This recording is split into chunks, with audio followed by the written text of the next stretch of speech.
नमस्कार। मैं Mithilesh Kumar, real estate consultant.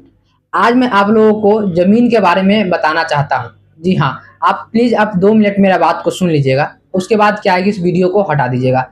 क्या है कि ज़मीन एक ऐसा एसेट है, जो आपको क्या है कि दिन-प्रतिदिन आपको इनकम ही देता है।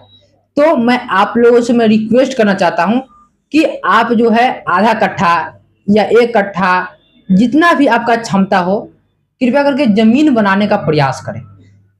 मुझे आपको ऐसा लगता है कि मैं अगर ज़मीन का काम कर रहा हूँ तो केवल हमको से ही ज़मीन लीजिए, मैं ये नहीं कहता हूँ। आपको कहीं भी आपके घर के आस-पास भी अगर ज़मीन मिलता है, तो आप जो है ज़मीन पर फ़ोकस कीजिए। विश्वास मानिए, अभी की डेट में आप जाके देख लीजिए, आप अपने घर के आस-पास के लोगों को देख लीजिए, अमीर वही हैं जिनके पास क्या है, ज़मीन है।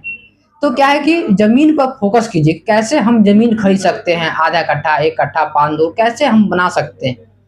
और बाकी रही, अगर ज़मीन नहीं मिल रहा है, आपके पास पैसा है और आपको ज़मीन नहीं मिल रहा है, तो फिर आप हमसे संपर्क कर सकते हैं। हम आपको अच्छे-अच्छे लोकेशन पे क्या है कि आपको हम ज़मीन हम आपको दिलाएँगे। जितने भी लोग हमें जानते हैं या हम पे ट्रस्ट करते हैं कि मिथिलेश जो है हमारे साथ धोखा नहीं कर सकता है, ये हमें नहीं फँसा सकता है और हमें अच्छा ज़मीन दिला सकता है, तो आप जो है दिए हुए स्क्रीन पे जो नंबर है, उस पे आप कॉल कीजिए और हमसे एक बार सलाह लीजिए कि मिथिलेश हमारे पास 2 लाख रुपया है, हमारे पास 4 लाख रुपया है, हमारे पास 10 लाख रुपया है। हम एक ज़मीन लेने के लिए सोच रहे हैं, अपने बच्चों के लिए, इन्वेस्टमेंट के लिए, या मतलब कि जो हमारा पैसा है उसको बैंक में रखने से बेहतर है कि ज़मीन में लगवा दो। तुम सलाह दो कि हम कहाँ पे ज़मीन लें ताकि हमारा पैसा लगातार ग्रो करेगा और हमारा पैसा भी सेफ रहेगा और हमारा कभी किसी प्रकार का कोई दिक्कत नहीं होगा, ना रास्ता के लिए और ना ही ज़मीन के लिए।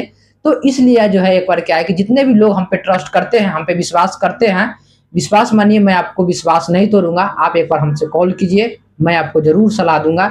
और आपके पास अगर 2 लाख रुपया भी है, तो भी आप हमसे संपर्क कीजिए, और आपके पास 20 लाख रुपया है, तो भी संपर्क कीजिए, और आपके पास 2 करोड़ रुपया है, तो भी आप हमसे संपर्क कीजिए। लेकिन आप एक बार संपर्क कीजिए, आप हमसे सलाह लीजिए, दिए हुए स्क्रीन पे नंबर है, उस पे कॉल लगाइए और हमसे एक बार सलाह लीजिए कि कैसे जो है आप जो है ज़मीन खरीद सकते हैं। और मान लीजिए कि आपके पास 2 लाख रुपया भी नहीं है, आप खाता-पीता आदमी हैं, तो भी क्या है कि आप जो है कॉल हमको धराइए कि मिथिलेश बताओ ना, हमारे पास पैसा तो नहीं है लेकिन हम सोच रहे हैं ज़मीन लेने के लिए, कोई ऐसा सलाह दो कि हम अपना प्लॉट बुक कर सकते हैं। तो मैं आपको सलाह भी दूँगा कि आप कैसे जो है आप यहाँ से कमाकर जो है आप प्लॉट बुक कर सकते हैं।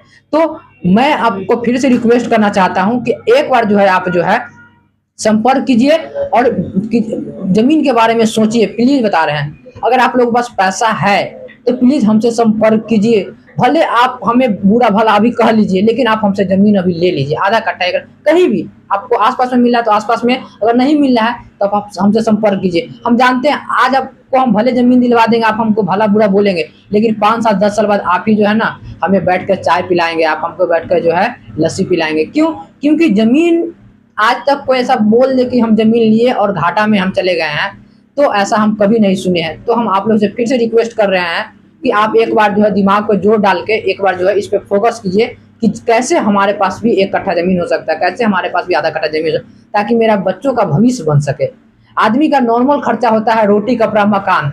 ये 4 चीज़ से जब अगर आप निकल जाते हैं, तो आपका ज़मीन में है क्या है कि इन्वेस्टमेंट आपका शुरू हो जाता है। तो प्लीज़ मैं फिर से रिक्वेस्ट करना चाहूँगा कि आप जो है एक बार जो है हमसे कॉल लगाइए और हमसे सलाह लीजिए। अगर आपके पास पैसा है, 2 लाख भी है, तो भी आप हमसे संपर्क कीजिए, और 2 करोड़ है तो भी हमसे संपर्क कीजिए। हम आपको ज़मीन ज़रूर दिलवाएँगे। और आपके पास 2 लाख रुपया भी नहीं है, तो भी आप हमसे संपर्क कीजिए। हम आपको पैसा कमाने का बुद्धि बताएँगे और आप जो है पैसा कमाकर जो है आप जो है 2-4 कट्ठा ज़मीन तो खरीद ही सकते हैं।